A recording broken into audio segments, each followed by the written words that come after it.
但大家有冇諗過，如果你係需要同時面對呢三種病症嘅話，會有啲咩感受呢？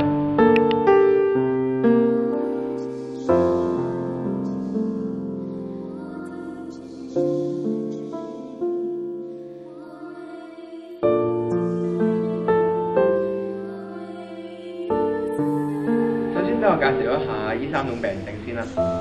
鼻咽癌係一種發生喺鼻咽腔或者係上咽喉部嘅癌症，佢嘅成因有食煙、經常食用醃製食物等等，而佢嘅症狀包括持續性耳鳴、鼻涕中帶有血絲同埋鼻腔痕。鼻咽癌一般都可以透過放射性治療同化療等嘅方法控制，但係一般都難以根治。中風係由於腦部供血受阻而迅速發展嘅腦功能損失，佢嘅症狀包括面部肌肉無力以及感官唔敏感等等。一啲中風嘅病人講嘢會模糊不清，活動嘅能力比較低。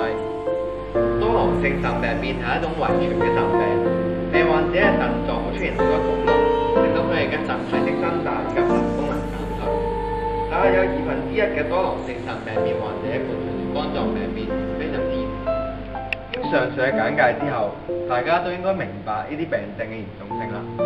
好不幸地，奕生同時患上呢三種病症，但係佢依然都冇放棄到。以下就係奕生勇敢地對抗病魔嘅一個故事。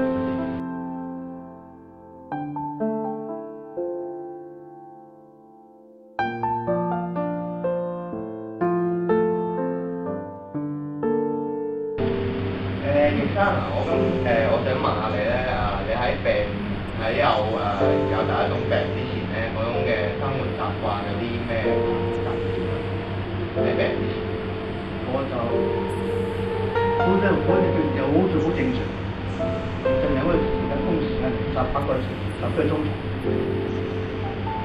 頭，就喺工作正常嘅。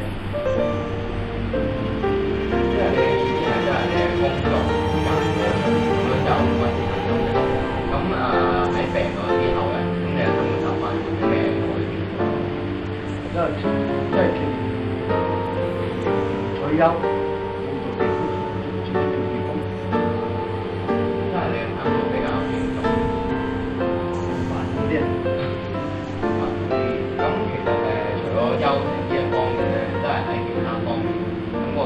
習慣有咩改變到例如飲食習慣之類嘅嘢？因為即係而家我講翻啲飲食，咁就因為中風之前咧就好多嘢都冇大礙嘅，即係好多嘢都已經就得㗎啦嚇。咁中咗風之後咧就飲食嗰方面就注意啲咯。盡量避免食啲其他嘅嘢啊。佢哋有突然間就總之有一件事係想做嘅，或者冇機會做有啲遺憾，覺得會有啲好唔開心。即係我屋企人都病咗一班，好多病。係啊，即係有啲朋友話：哎呀，你生咁後生就中咗風咁樣，好奇，即係好突然咯咁。但係而家個護士就話：即係奇怪就唔係好奇怪，因為家族咧，本身家族咧好多人都中風嘅，阿爸阿媽又中風，伯父又中風，阿哥同埋細佬都係中風，自己都會可能都會中風。係有心理準備咯，但係咧就冇咁多咁後生嘅人。至於遺憾嗰方面咧，就啱啱相反。點解話相反咧？原來佢即係後生時咧，特別想咧好多活動嘅，好多活動啊！個禮拜咧都會搞去旅行啊，去摸啊、游水啊。咁佢本身讀嗰啲學校咧係夜晚嘅夜校㗎。咁啊一到禮拜咧就有一個叫同學會咁樣咧，就組織一班人去學緊就嚇。既然做得到嘅，當一個回憶。既然做過，而家做唔到。三方面都有少少困難啦。咁會唔會有遇過一啲好彷徨嘅時候，冇諗過究竟應該點樣去做啊？甚至有冇諗過放棄呢個念頭？諗過放棄嘅，因為始終都係一家人啦嚇，咁就自己屋企人有事更加要支持佢嘅，即係自己屋企人有事，如果唔理佢啊，放棄佢咧，佢會即係更加無助啦嚇，咁樣我又唔想嘅咁應該喺生病嘅時候，可能都會遇到好多嘅挫折啦。咁你點樣去自我排解，令自己開心啲啊，積極啲？我呢識多種病，識得多種病嘅原因，都病還好，開心咯，盡量開心下。即係當係了解多一種新嘅知識咁樣。咁你身邊嘅朋友有冇點樣去鼓勵你啊？點樣支持你啊？有啊，但係好多啊，即係我出街，隨街有冇出病嘅同類人，病越嚟越多。咁樣可能冇咁多病嗰啲，我知唔知病？得三幾病，得我點三個，點用得到？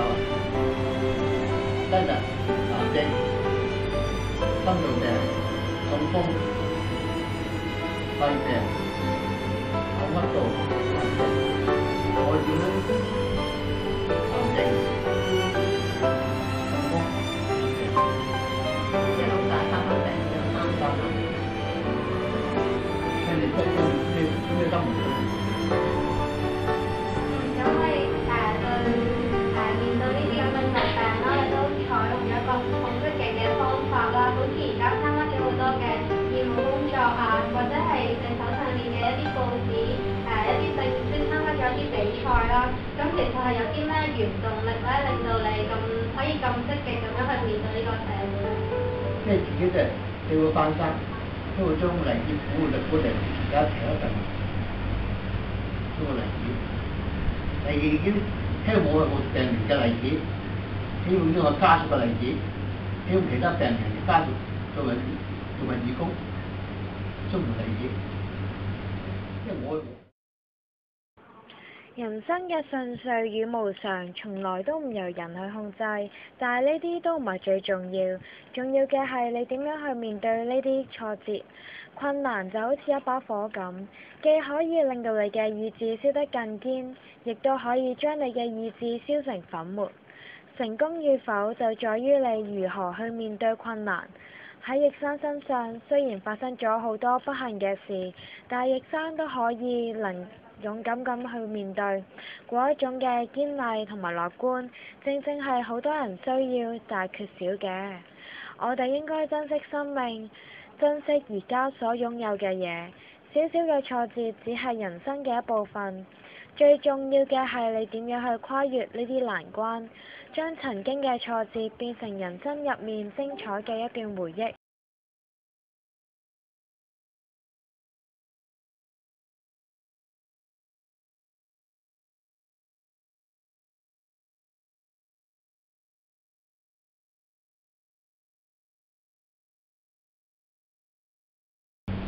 人生無常，逆境自強。